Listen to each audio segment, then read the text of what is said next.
So thank you. I hate to interrupt all this great conversation going on, but we always adhere to our ironclad commitment to you to have you on your way before 2 o'clock, and we have such a fascinating conversation coming up that we have to jump in.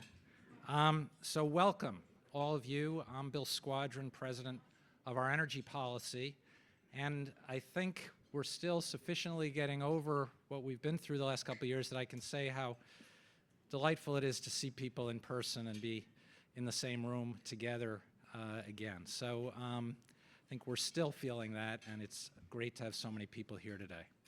I also want to do what my grandmother always told me, which is to take credit anytime it's 65 and sunny for the weather in February. So I'm going to take full credit for the weather today, if that's all right.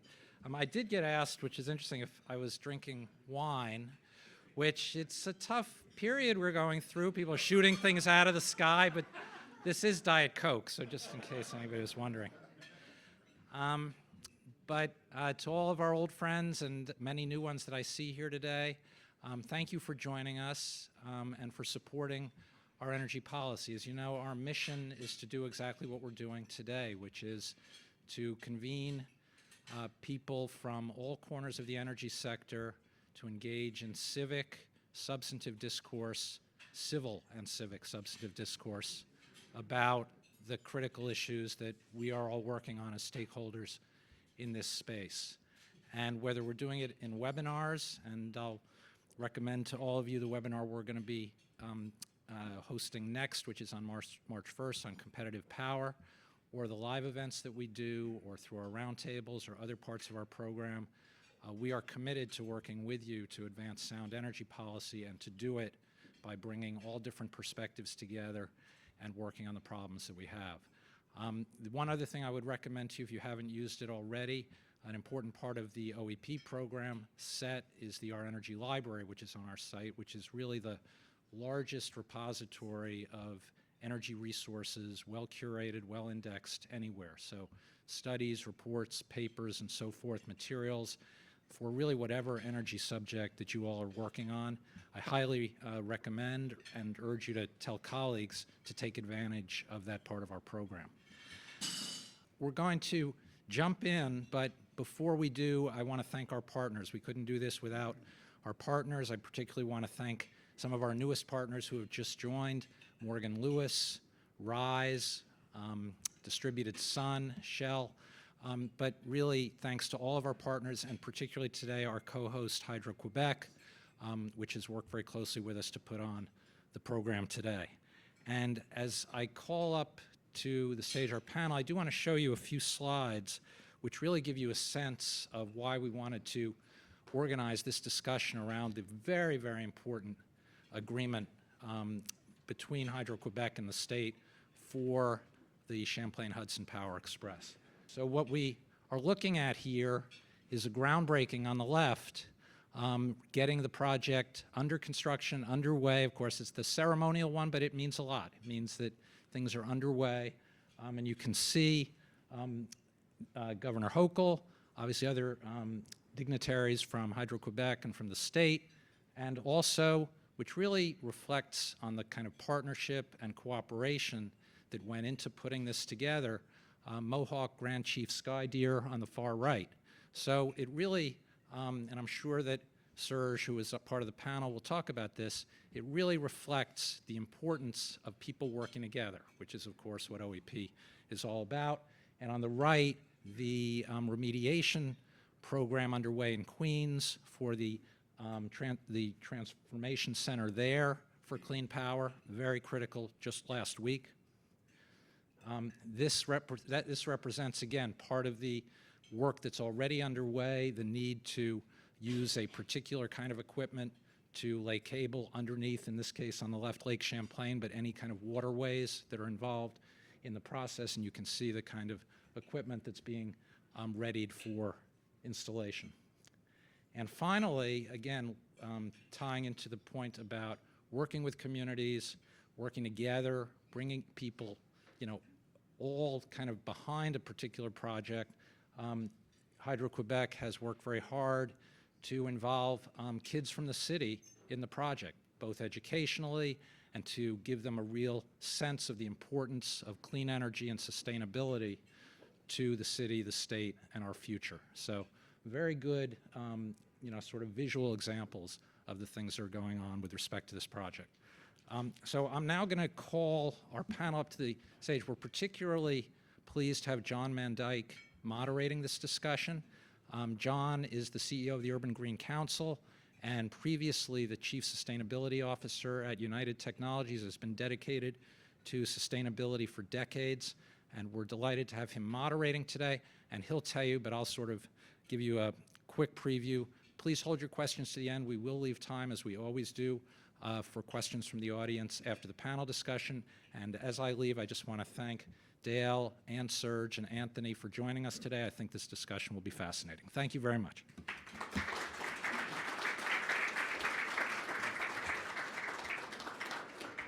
Thank you. Bill has wine, and this is gin.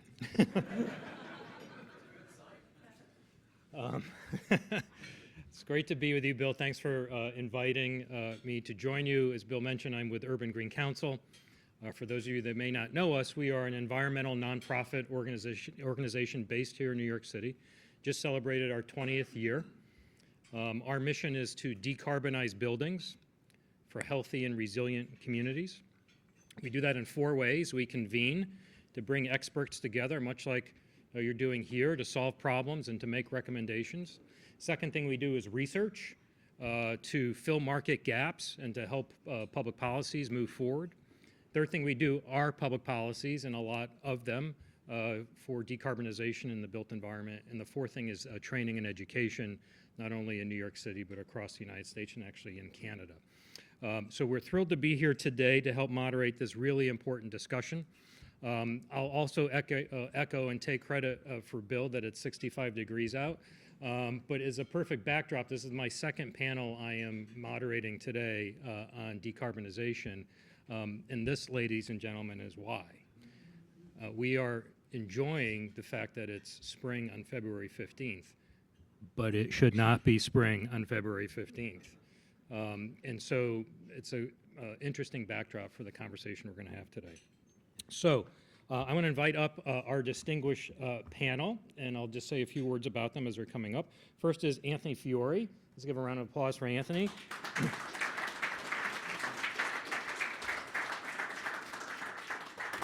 why don't you sit here? Anthony is the Chief Programs Officer at NYSERDA, and prior to that had the coolest title in the world.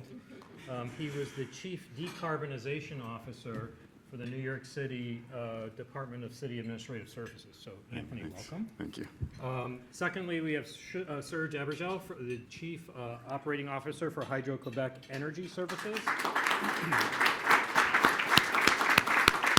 Serge, welcome to the panel. Serge is also drinking gin, or is it vodka? I'm not sure. And finally, we have Dale Bryk.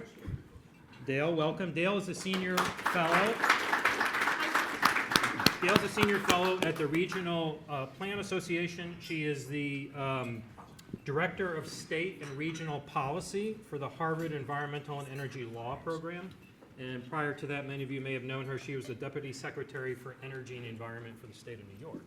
So we have a really great panel, and I'm going to sit to do this. So Anthony, why don't we start with you and kind of the big level-setting picture here as we talk about clean energy and the energy transition. To help ground us, what are the state's requirements and the state's mandates for clean energy going forward? Sure.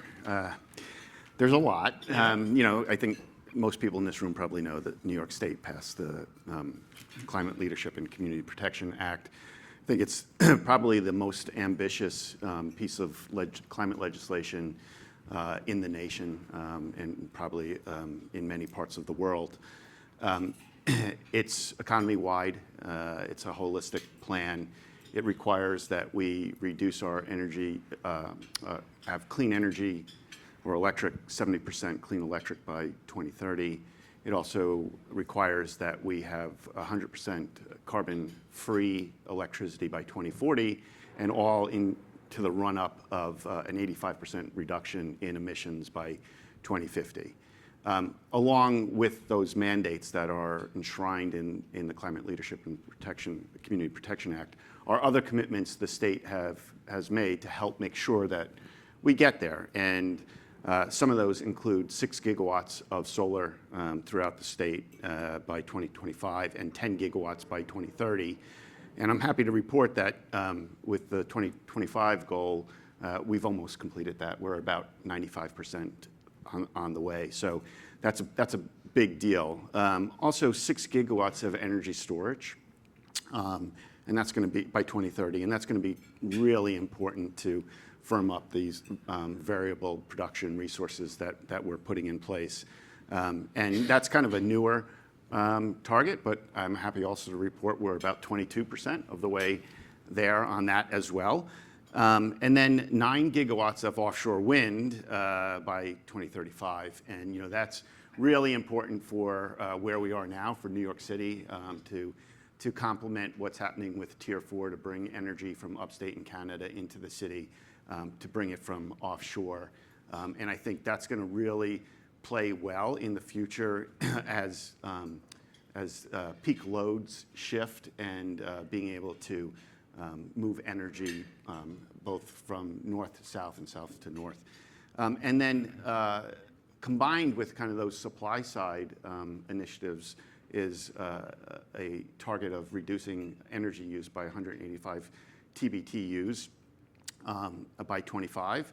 And again, I'm happy to report that we're about 57% of the way on that goal as well. So really impressive targets and mandates. The CLCPA came with a Climate Action Council, and it was a really rigorous process over about a 3-year period. There was a lot of public engagement throughout the state, 11 different public hearings, I think 35,000 different comments that came in. And so, that really set the path for how we're going to fulfill on these mandates and commitments, while, thinking about things like reliability, equity, climate justice, and so forth. I think, the other important component to think about with this is it's job creation, right? And that's really important for the state. The study that was part of the Climate Action Council estimates about 200,000 new jobs by 2030 from all of this work. And that's in different sectors: construction, professional services, manufacturing, supply chain. So really important there. And then, I think when you look at the costs and benefits of this, there's this approach of like wait and see and have technology costs come down and stuff. But the study actually found that the cost of inaction outweighs the cost of action now by on the order of $115 billion. So it's really important that we act now, and we certainly are. Health benefits associated with this work, around $160 billion, total combined benefits of greater than $400 billion. So, I think this is a shining star for the work that we need to do here in this state and across the country. That's great. Thanks for that, Sure. that level set. Maybe just a quick follow-up, Anthony, on those are big goals. And a lot of people sometimes say, okay, but are we actually doing them? So can you give us a sense for, like, we'll talk about Tier 4, which Sure. obviously is real, and we're talking today, but like on some of the other projects, offshore wind, what's the status of development with those? Have contracts been let? How does that process work? Oh yeah, absolutely. I mean, as I mentioned, we're about 50% of the 9 gigawatt goal for 2035 in what we have contracted and in the pipeline already. NYSERDA recently, I think back in June, released its 3rd solicitation for offshore wind development. So, it is full steam ahead across the board. Again, energy storage, we're about 22% of the goal there. So those are real projects. They're projects that are either completed or in the pipeline. And solar is just taken off. I mean, that's probably the most mature of the technologies. And even here in New York City, where it's difficult to do anything, solar, the hottest, from what I have been told by the team, the hottest residential solar market in the Northeast is actually in New York City. So I think it all bodes well. Great, okay. Serge, tell us about Hydro-Québec and the Champlain Hudson Power Express. You know, how much energy are we talking about? Is it real? When's it going to happen? When's it going to flow? So the first thing is, if it gets controversial, that Anthony will translate. So I'll speak in French and Anthony will translate. I hear that he's fluent. So that's the first disclosure. Now, yes, it is real. It's been in the works for a long time. You know, when you think of what's needed to prevent what we're talking about, this is my second panel this year. My first panel was at the Winter Games in Lake Placid just earlier on this year, and it was raining. So when you think about it, this was in January. So this is not a good winter we're having, and there's a reason for that. We have issues. This is the good side, but think of what's coming next. So coming back to this project, it's been in the works for over 13 years. So before 2010, and it's actually happening because there's been some very committed and in a very positive way, stubborn folks at both TDI and our partner and Hydro-Québec that have seen this through. But is it nearly fast enough to do what's needed right now? Probably not. So it's a success story through adversity, but it's a success story. We're bringing enough energy from Quebec, from our hydro generating stations in Quebec, 62 of them, all the way. There's existing. We don't need to build new ones, but we do need to build this transmission line from the Quebec border all the way to New York City, Astoria, Queens, which is the converter site that we showed earlier on. So this is a big endeavor. Bring enough energy to power 1 million homes, reduce, obviously, local peakers that are being used around the city, so improve local air quality. None of this, to people in the room, would have happened if it weren't, there's a few things. It wouldn't happen if it weren't for the leadership, and I'm not saying this because you're here, but the state level leadership, the city leadership, like some of the folks there were not afraid to stand up and say we need change. So that's one thing. The other thing that's should be pointed out, it happened because folks in the communities that are hardest hit by this pollution actually stood up, and some of them are in the room here, they said, this pollution is impacting the air quality of our community. Do you have a solution here? We want to see this solution improve the well-being of our folks. So they stood up, and they took the controversial position of asking for change, which is not common these days. So for all these reasons, this is a success. We view it as the first example of true regional collaboration. When we talk about climate change and fighting climate change, we very strongly feel that the best way to get there, or the most successful way to get there, is to work together. Not New York on its own. I live in New York, by the way. But Quebec, New York, New England, all the others. Let's think, how do we trade energy together? How do we use our reservoir network that's existing as a battery to maybe balance out intermittent resources that you guys are building up here so we can flow it back to Quebec?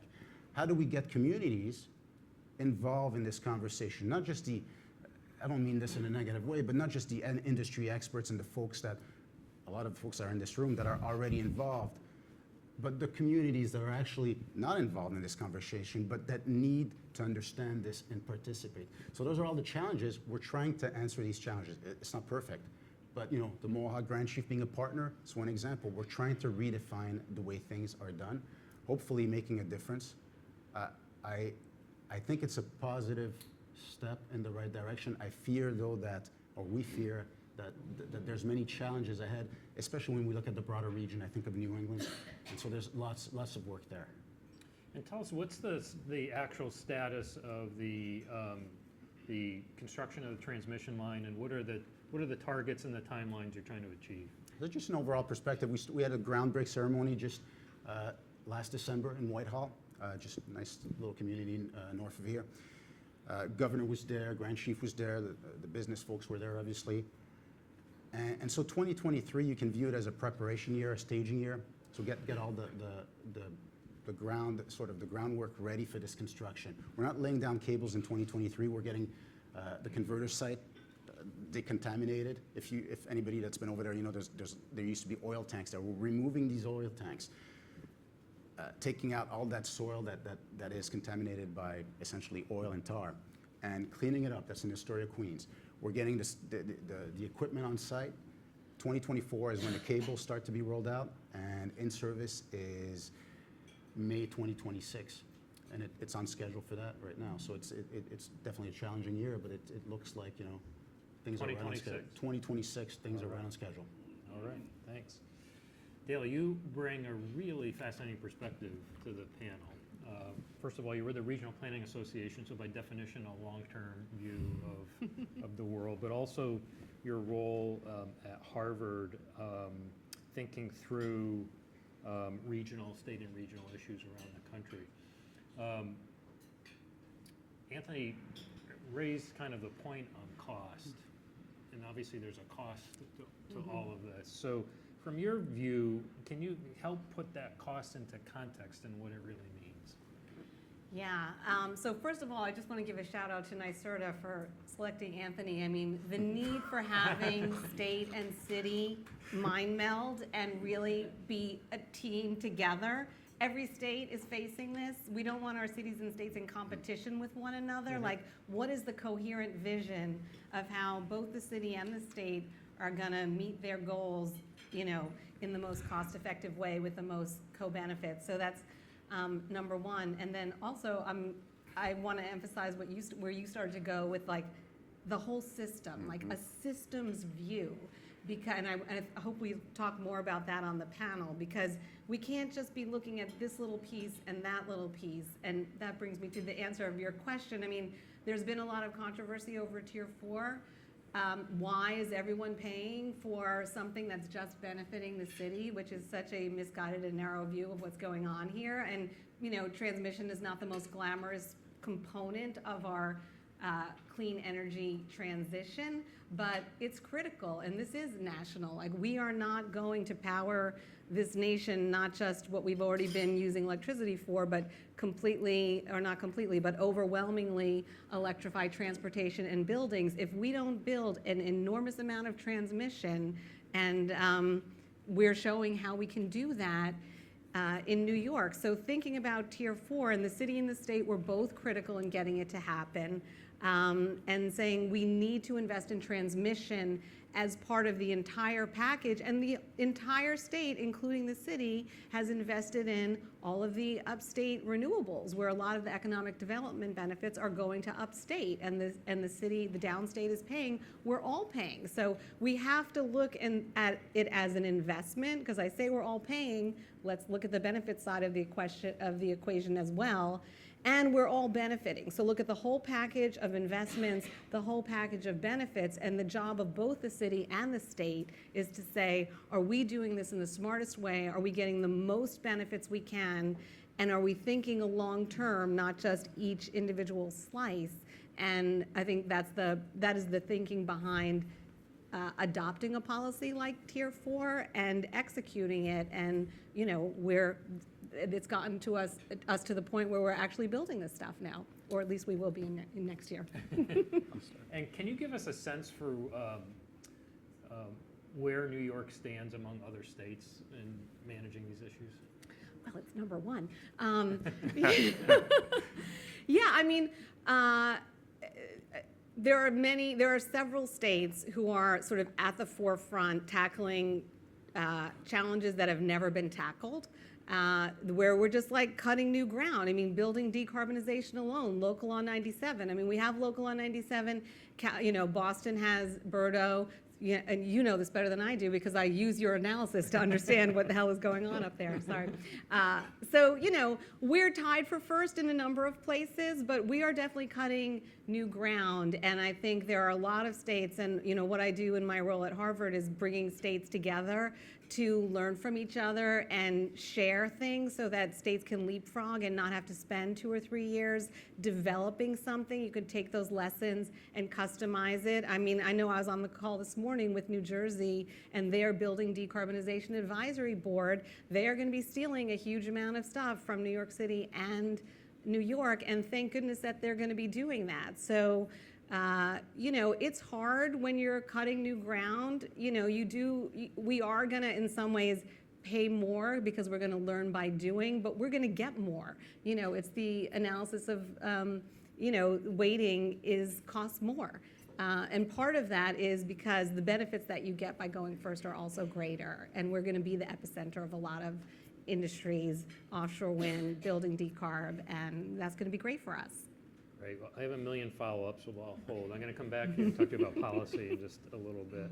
But Anthony, back to you. So put Tier 4 and Champlain Hudson Power Express in kind of context for us. What does it mean for like the base load of New York City?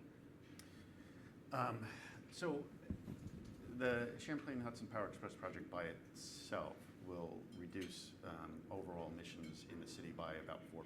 So that may not sound like a lot, but for any one project, that's tremendous. It's an actually tremendous amount of emission reductions that you get from that. And what is it doing to get those emission reductions, right? It's offsetting fossil generation that is here in the city. And everybody in this room's heard this 1,000 times, but New York State is the tale of two grids, right? The upstate region is highly renewable. New York City is not. New York City was kind of the last bastion for residual oil as well. And it's unfortunate because New York City is also home to the largest concentration of disadvantaged populations and marginalized populations. And so, this is really ripe to bring this sort of renewable energy, clean energy down into the city. But for Tier 4, where new transmission had to be built, and the two projects that were awarded for Tier 4 are the largest transmission projects in the last 50 years in New York State to be built. So that's really bringing the disadvantaged populations that are residents here in the city, up to speed with kind of the rest of the state. When you take a little bit of a step back and you look at both of the Tier 4 projects, you look at offshore wind that's already contracted for, and you look at the other land-based renewable generation that the state is doing, that combined by 2030 will reduce fossil generation in New York City by 80%. So, Chippy is a very large single component of a much broader approach to cleaning up our economy, and 80% reduction in fossil emissions by 2030 is just phenomenal. Now, as you sit here, it strikes me that you have a really interesting insight into all of this, right? Having played a critical role at the city level in the implementation of Local Law 97 and what's needed there, and now this critical role at the state level. Can you help us understand, like, what levers are available here at city versus state? What's the role of the city versus what's the role of the state? So, I will go back to what Dale said, and it really needs to be a partnership, and it wasn't that way for a long time, despite the We tried. We tried, yes. And actually, to be quite frank and open, like, there was a lot of cooperation at the staff level, and that's what allowed both the state and the city to advance its climate goals. And one can't do it without the other, right? The city can't do it without the state can't do it without the city. The city has passed its own landmark legislation. You talked about Local Law 97. That was kind of the key piece of a package of legislation that the city passed, the climate mobilization legislation.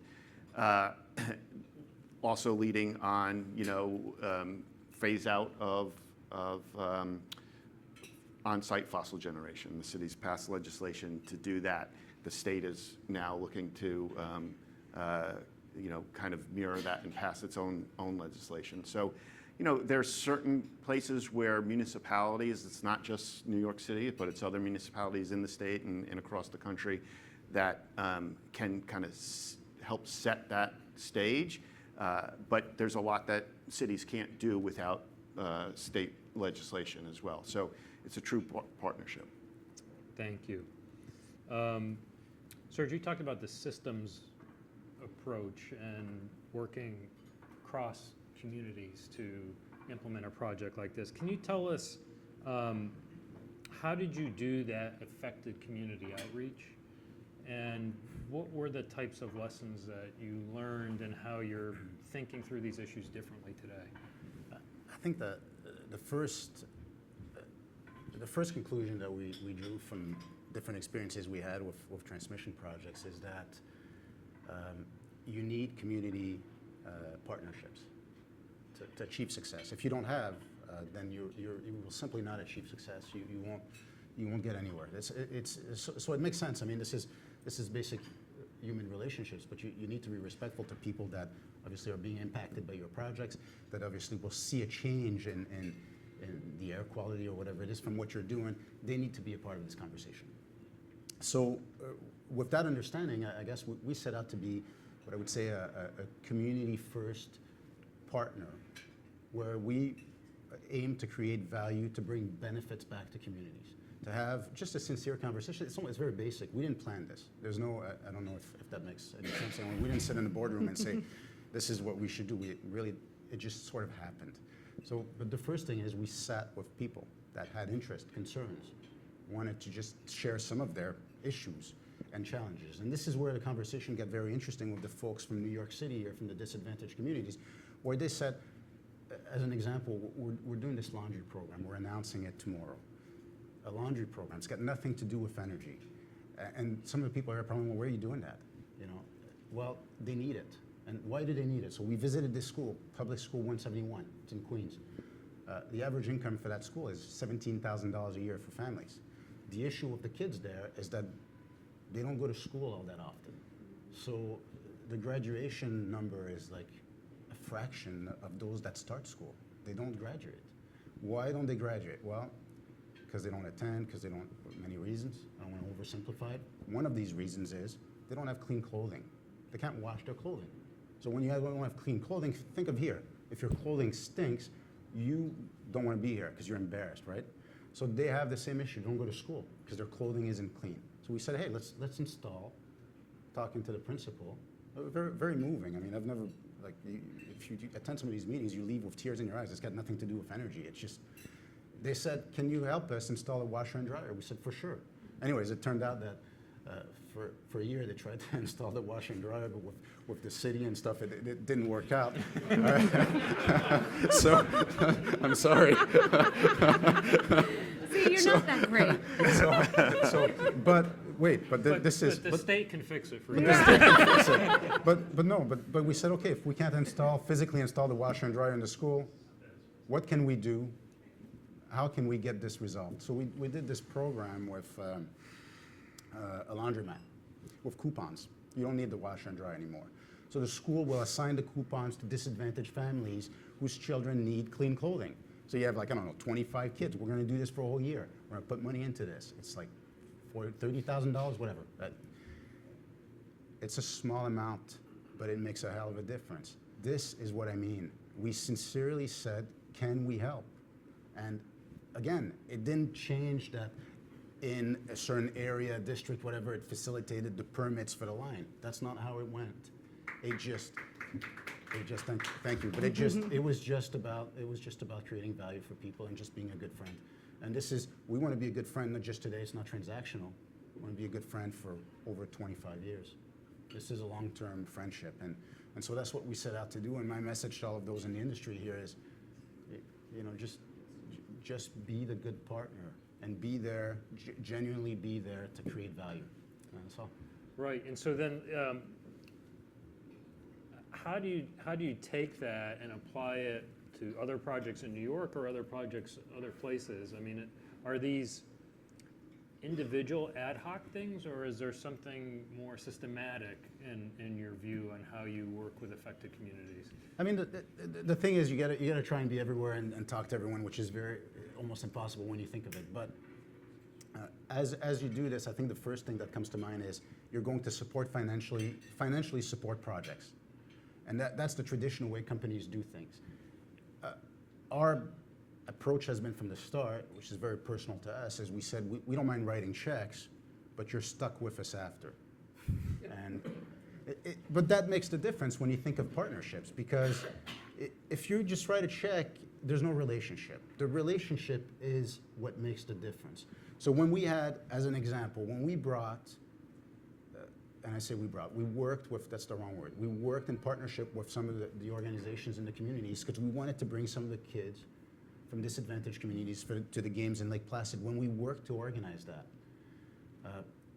the whole goal was to maybe add some value to kids that wouldn't see it otherwise. And so we brought them down, they spent a week, they left with something they'd never seen before. And it was a very touching experience, but this is the long-term sort of approach to it. Don't just sign a check. We were on either side of the bus. Pete loaded the kids in New York. Maud, who's right here, was in Lake Placid to wait for the kids. I was there too. We spent the week with the kid, the full week. We actually didn't have clothing when they showed up. I'll stop there, I promise. But they didn't have clothing when they showed up. They didn't have the right clothing. They thought that we had a list, whatever we tried. We got stuff, and then but when they got off the bus, we realized some of them didn't have gloves. Okay, so it was like this colder temperature. I did say it rained, but so around freezing point, but still cold. Some of the local teachers there, retired teachers, said, "I don't have stuff. Bring the whole bus of kids to my house." Opened his garage in Lake Placid, pulled out these boxes from when his kids were home, started giving out his gloves, his boots. Then one kid who was taller than the others needed a big pair of boots, and the guy actually said, "Well, I don't have, my kids were smaller, but here, take mine."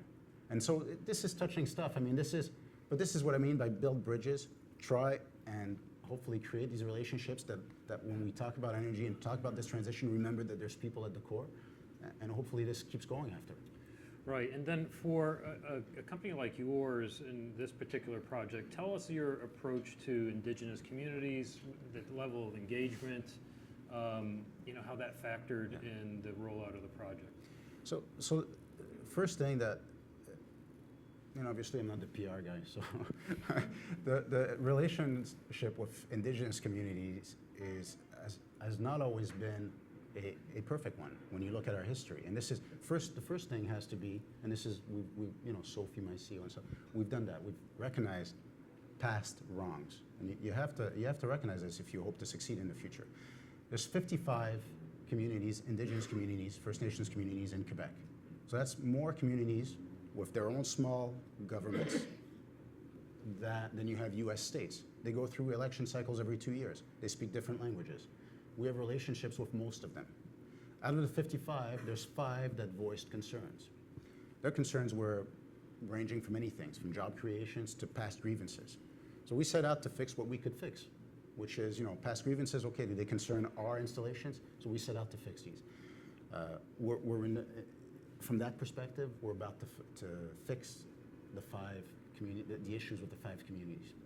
Does it fix everything? Does it make it perfect? No, it's an ongoing work. Having the Mohawks as a partner redefines how we work projects like this. This is a first, it's never been done. Is it the last? Absolutely not. It needs to be, because when you speak to these First Nations, one of the things they say is they want to create wealth in their communities. They want to prosper. So they want to be a part of this conversation now and in 25 years. So the Mohawk community is our partner, equity partner in the line, and on the Quebec portion for over 25 years. Okay, thank you. Dale, I want to return to you on policy front. There seems to have been a tension formed, tension may be a strong word. No, it's attention. It's a tension? You don't even know if I'm going to talk about it. I'm guessing. Let's call it a tension. It seemed to have formed between renewable energy credits and on-site building actions, decarbonization. Is it a tension? Are they at odds? Or what's the right role for either or both? I think this goes back to the question that you asked Anthony about the role of the city versus the role of the state. And when Local Law 97 was first passed, we didn't have a mandate at the state level for 100% net zero carbon electricity grid. So the city doesn't control the grid, that's the state. So, but they're a very big customer, so they can drive demand, and Local Law 97 could be a lever for driving demand. So having RECs be part of the mix to do that, you know, was not a ridiculous thing. But now we do have a mandate. So if you're using RECs as a compliance measure for Local Law 97, you're really not getting anything, because the state has already mandated that we are going to decarbonize, and we've already adopted Tier 4. Now, the city, again, as a customer, stepped up to make sure Tier 4 happened by making a commitment to purchase, but now that has happened. So there's a tension that has, I think, it has to do with where you are on the point of time. So we do need Tier 4 to decarbonize the electric grid. Now we have a mandate. This is part of how we're going to comply with it. And now that we're implementing Local Law 97, there were other reasons to have RECs, not just to drive decarbonization of the electricity sector, but also as a flexibility mechanism so that building owners can make the smartest decisions at the right point in time, and you're not like, you know, building investments and building decarbonization does not happen in a linear fashion. So we still need to figure out how do we do Local Law 97 implementation that has flexibility to allow least cost compliance, but we're still getting all the benefits of the law, but that doesn't, it no longer makes sense for that to include RECs as a compliance measure because of the state policy change.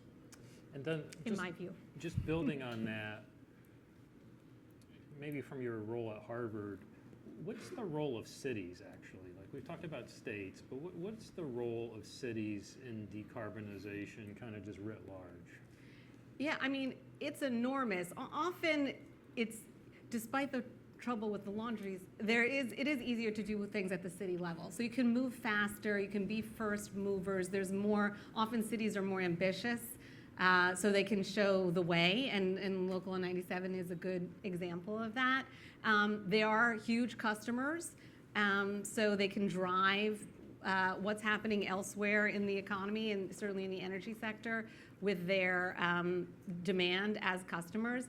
And in the building sector, I mean, they have a huge, huge role in the building sector. We've been talking about Local Law 97, but we also have the all-electric mandate for new construction. That's huge. I mean, sending a signal to the industry. I mean, Berkeley is nice, but to have New York City say we are building all electric new construction, this is where the industry is going, that sends a signal nationally, and then now the industry is lining up. So hopefully we'll be getting that at the state level as well this year. And partly, you know, if we do, it's because, New York City showed that it can be done.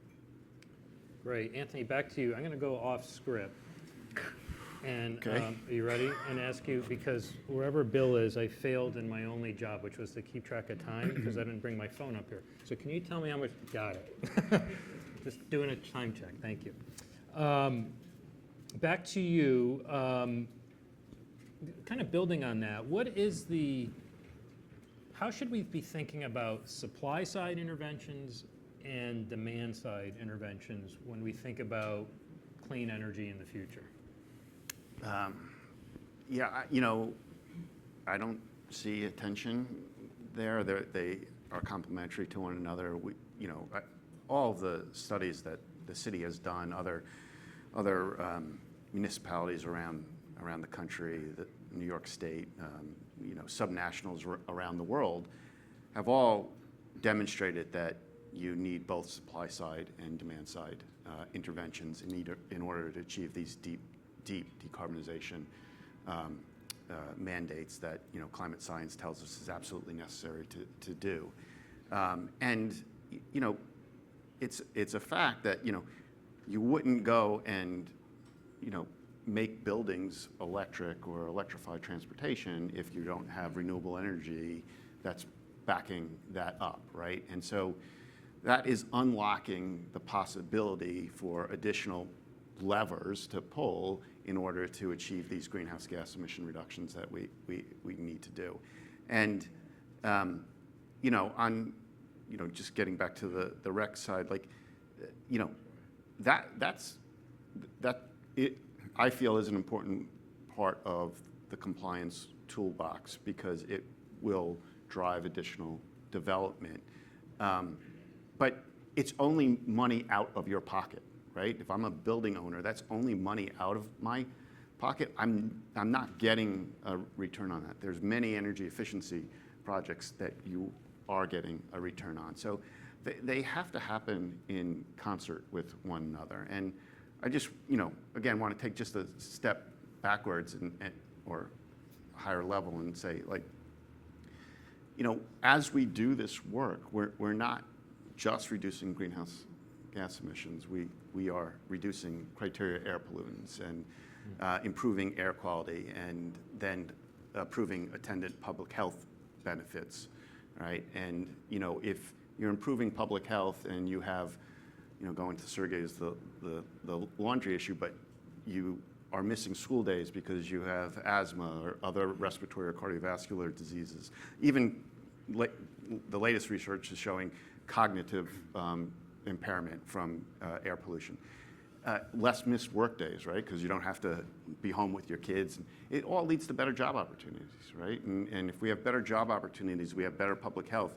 We're spending less of our dollars on public health and public safety. And that frees up some money to invest in community ecosystems, right? Where you're more parks, more green space. That all results in thriving communities and economic uplift. And that's just plain good for the economy, right? Like I think if you get, some economists to look at this, it's just going to show that this work has much greater impact than reducing greenhouse gas emissions alone. Thank you. Serge, I want to geek out for just a minute here with your project just a little bit. So what is the role of hydro as a battery? And can your transmission line do that? So you're thinking of the long-term future vision of how we should work as a region and not so much on our own or in a one-way type of energy flow towards the U.S. from Quebec. And this is our view of the future is exactly that. It's a two-way energy trade relationship. So you have this new transmission line which will be bidirectional. So it can flow one way, but it can also be reversed and flow back the other way if needed. Of course, there's the contract right now, but when you look at beyond the contract or at some point if we need to revisit that, there's offshore wind that's developing. And so you create this extremely powerful generation asset off the coast. However, it's intermittent, so it's going to produce presumably 50% of the time. You won't necessarily choose when. When you'll have it, you'll have an abundance of it. It might be too much of it.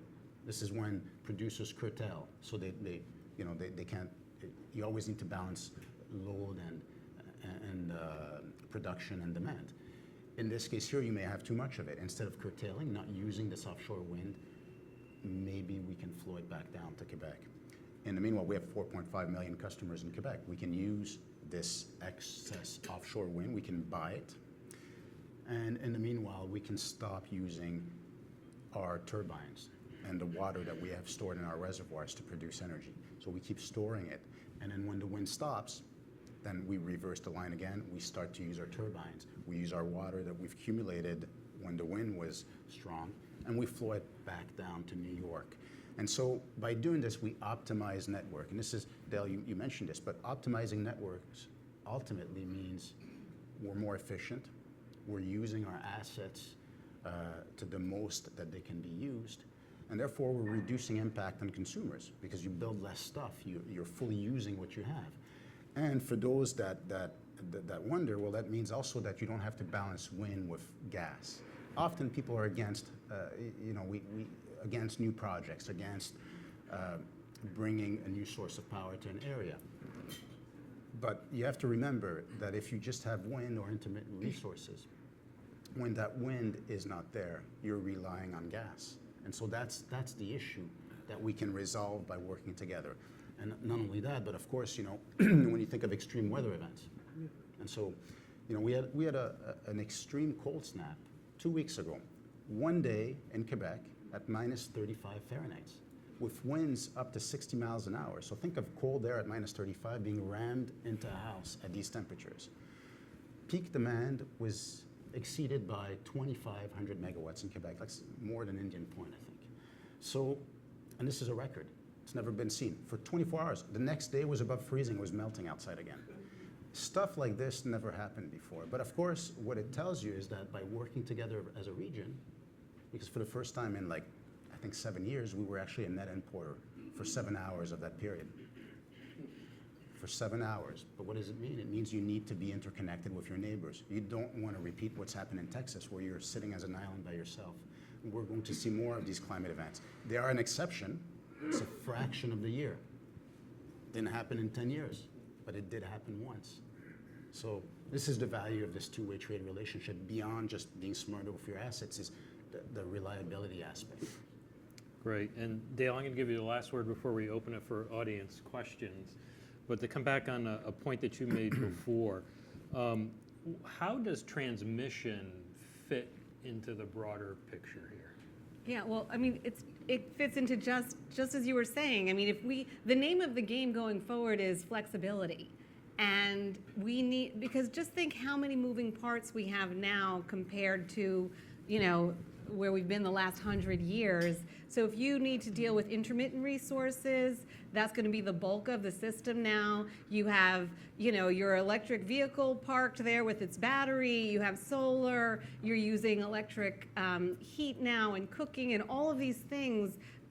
How are we going to orchestrate that? If we don't have the transmission, and I love how you're thinking about this as a long-term partnership and not a transaction, that you're just like, okay, you bought our thing, now we're gone. It's like, okay, how are we building out a system? And one of the first things I worked on in the 90s was the earlier version of Hydro-Québec, and the idea of, they're winter peaking, we're summer peaking, there's a trade to be happening. They have so much energy efficiency opportunity, and we're like really building our energy efficiency capability, and it wasn't fully realized, but it's not too late. And we're gonna head to winter peaking as we transition to electrifying buildings for heat, but not tomorrow. So there's a long runway here where there really is an opportunity for that two-way when we're opposite peaking, and you can't do that without transmission. We can't realize any of our goals without transmission, but this extra sort of special sauce that could give us benefits that we haven't even really been focusing on in terms of managing and taking advantage of that flexibility, instead of thinking of intermittency as a negative that we're now plagued with. Baseload is a negative. Like, we need to have resources that we can orchestrate to do the optimization that we've all been sort of pointing towards. I just Yeah, want jump in. to add to that. We haven't really touched on it much today, but it's also the idea of reliability and resiliency, right? And so the diversity of resources is really important to that. So, whether, it's the energy source, right? Whether it's water or sun or wind, the diversity is really important. How that energy is moved across the state and the region is really important. And, these projects now using, HVDC cable that's buried for the most part, really provides another level of reliability and resiliency that's not subject to the same kind of natural and man-made events that we're seeing more of, unfortunately, and the geographic diversity of these resources. It's all really important for reliability and resiliency. Mm-hmm, for sure. Okay, so let's open it up for audience questions. I see one at the table here. We have a microphone here, so. And maybe you could just tell us your name and your affiliation. Thank you all very much. My name is Rod Richardson. I'm with the Grace Richardson Fund. It seems to me what you're doing here is really an example of opening up a market with expanded free trade between nations.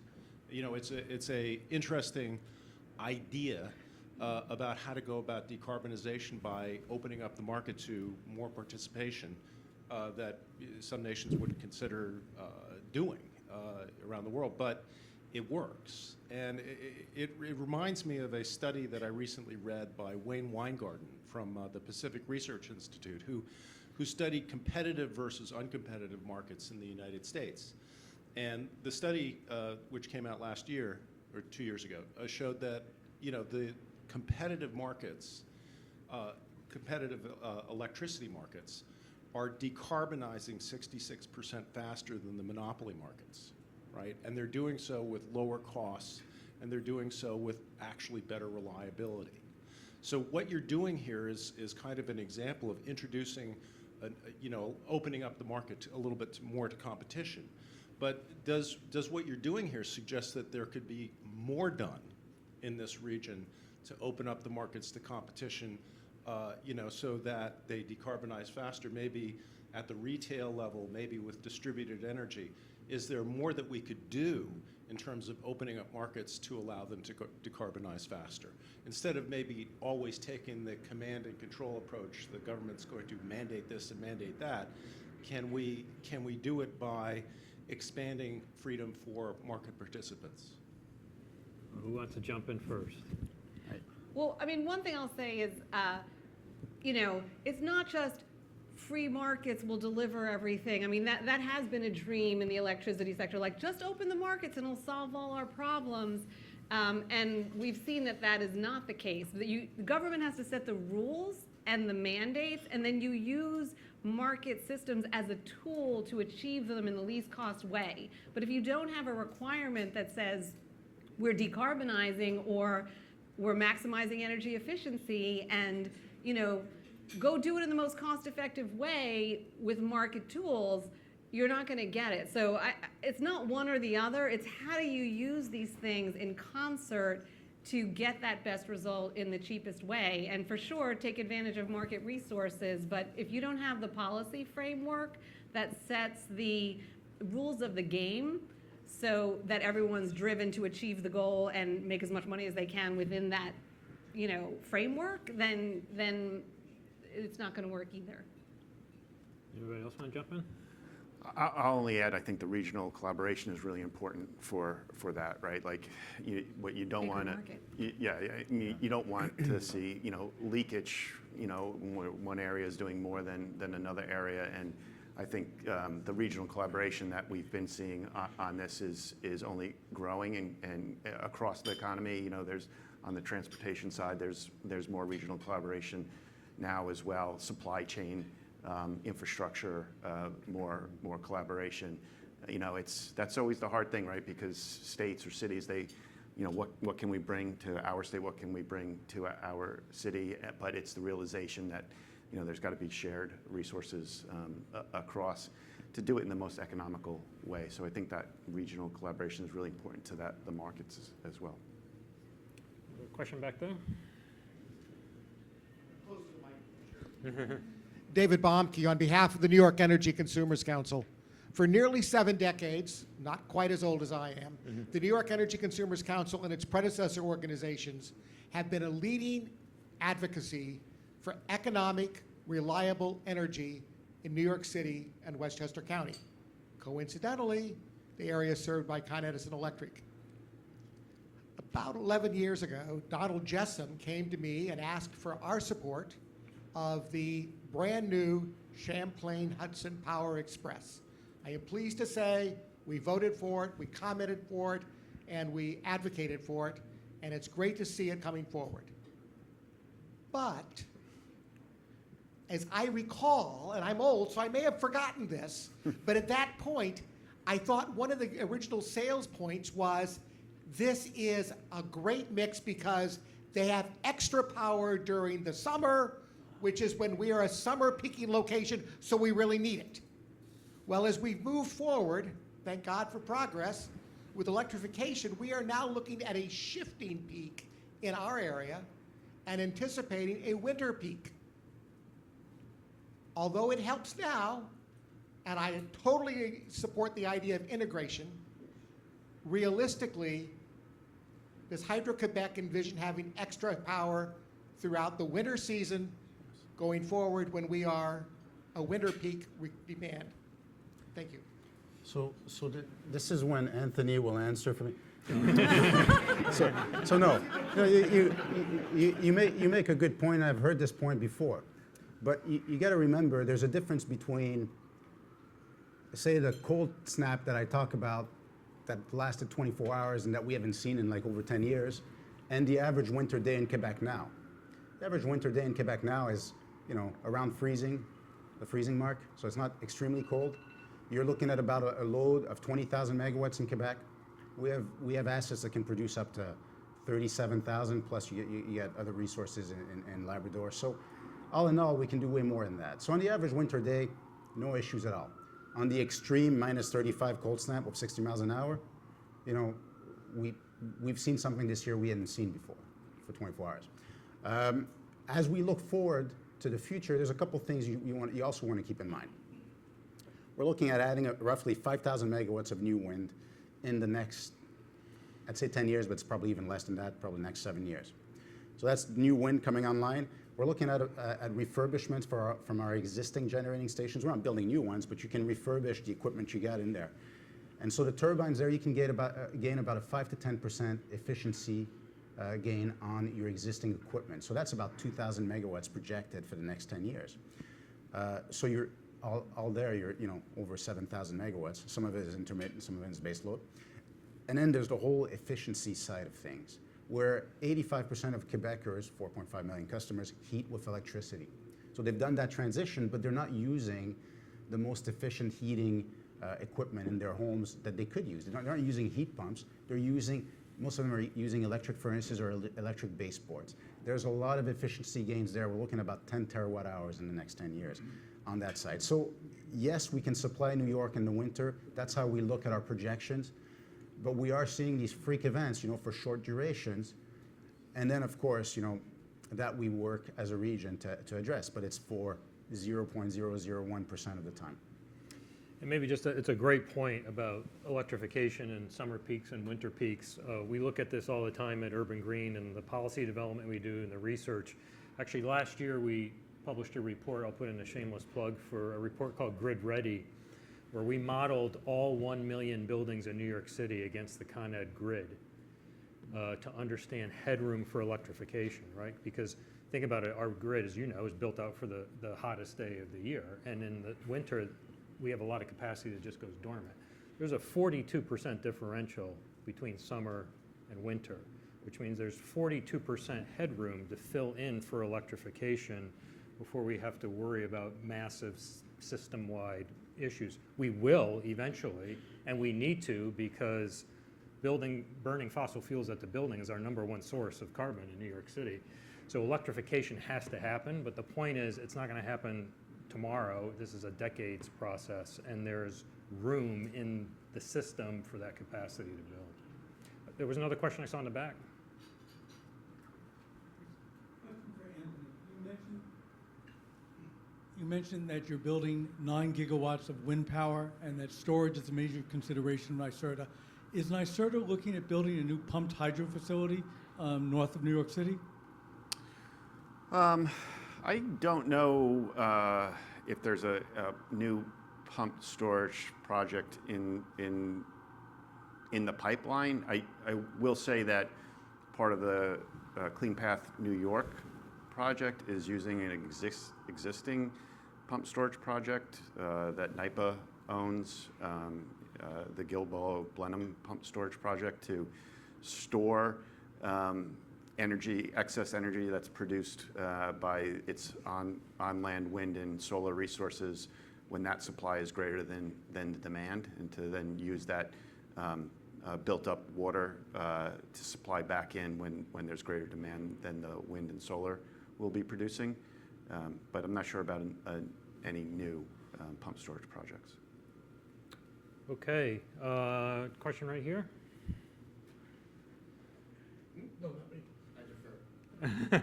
No, I'm waiting for you. Okay. No. Thanks so much. Jay Solly from Sustainable United Neighborhoods, and I love the safe space, brave space. So real quick question. I'd be remiss if I didn't bring up the notion of workforce innovations. Can you, as a panel, gauge your interest in a statewide K-13 climate education? And would you be able to kind of give us some tactics and strategies to attract new workers to this emerging sector with 200,000 potential jobs. And I hope you don't perceive that as a softball question, because it's a lot harder than it looks. I mean, I'll start. I mean, that's unquestionably got to be part of the solution going forward. And from my time with the city, we did put a lot of money into the K through 12 schools as well as the CTE schools to do just that. And I have to give DOE a ton of credit, because their team was helping develop curriculum related to climate change, renewable energy resources, and so forth, that integrate it into all subject matters, right? It's not just your science classroom, but it's everything. It's history, it's reading, it's the IT component to it, and they really did a wonderful job. NYSERDA is also partnering with a couple community colleges to put forward workforce development related to the offshore wind industry as well. So yeah, I think that's definitely has to be a component of this transition for sure. And it's exciting, actually, right? Like, it's ingraining that in our next generation that really makes all of this successful, right? When my kids come home and talk to me about, recycling and stuff, like, I know, like, it started, these things are paying off, right? Like, they're driving the conversation, and that's what it's really going to take. Can I just give a plug to the community college thing? Because, we have in the CLCPA a mandate for 40% of benefits to go to disadvantaged communities. But what does that really mean? Like, you can just do a math equation, and we've already done it, so it's not that. But especially for how do we make sure that we're pulling people from communities that have had least access to those jobs, and having community college. I mean, I am never on a panel or in a room with a panel where workforce development doesn't come up, especially for buildings and heat pumps and all that.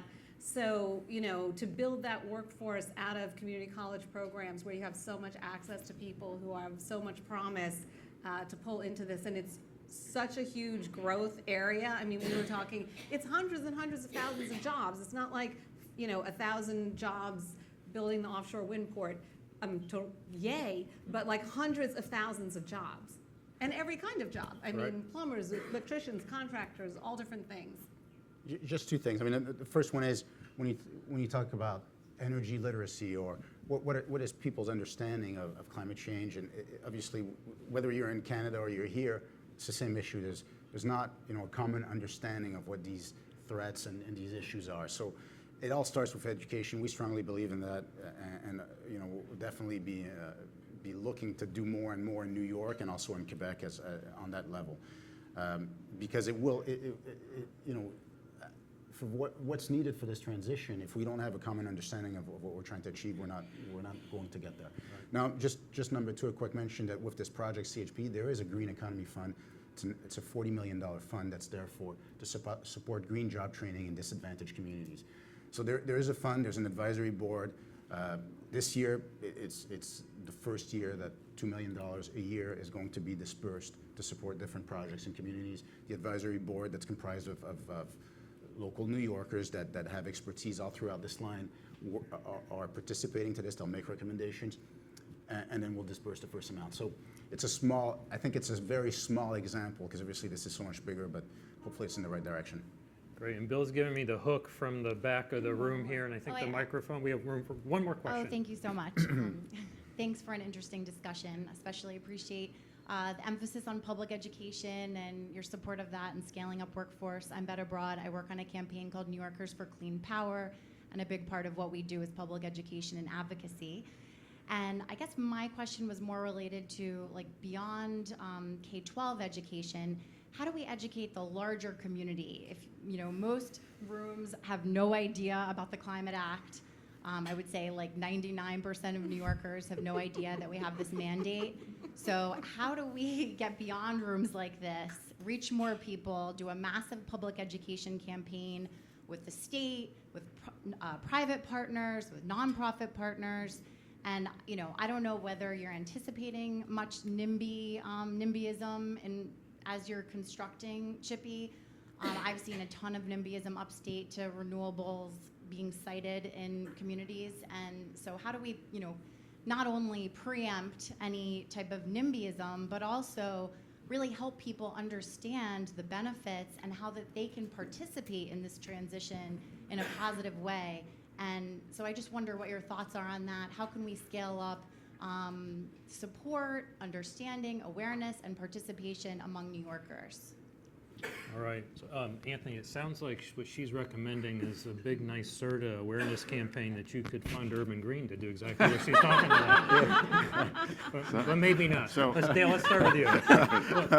Yes. How do you think we ramp up public awareness here? Yeah, I mean, in 2019, when I was in the governor's office, we had a Madison Avenue firm put a huge thing together, and we never, press go. We never got the funds to deploy. We need something on the order of I Love New York. I mean, it has to be I love, and we have to embrace it that way. It has to be the economic development, Empire State Development. It can't only be NYSERDA. I mean, NYSERDA is like the engine that could, but it has to be across the state, and people have to truly internalize the benefits that we are going to get by doing this.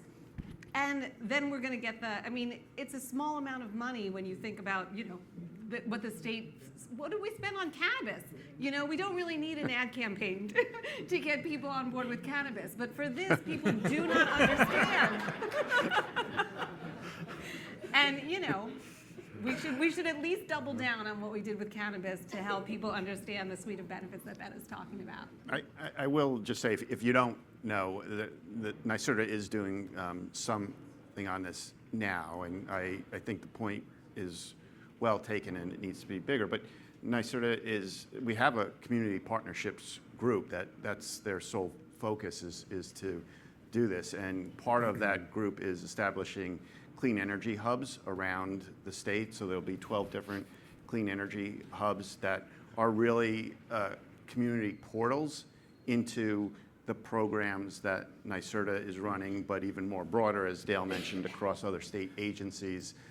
We know we are not the only state agency working on this. DEC is a huge partner right now. The Public Service Commission, NYPA, Department of State, OGS, others, all working towards this. But that is partnering with community-based organizations to really get that word out, educate, and provide awareness of what's available to folks. Or maybe a Super Bowl ad? A mere $7 million for 30 seconds? But it's a fantastic and important point. I mean, public education and awareness, we're, like you said, at a very low level. Outside this room, we know it's just not embraced and understood. So it's a critical point. I also wanted to pick up on the point about workforce and jobs and recommend to everyone at the OEP website, we hosted an event in Washington a few weeks ago with former Secretary Moniz and Alliance to Save Energy President Paula Glover, all about energy workforce and jobs. And it was a fascinating discussion. The recording is on the site. So recommend that to all of you. Most importantly, a hand for our panel, who were fantastic.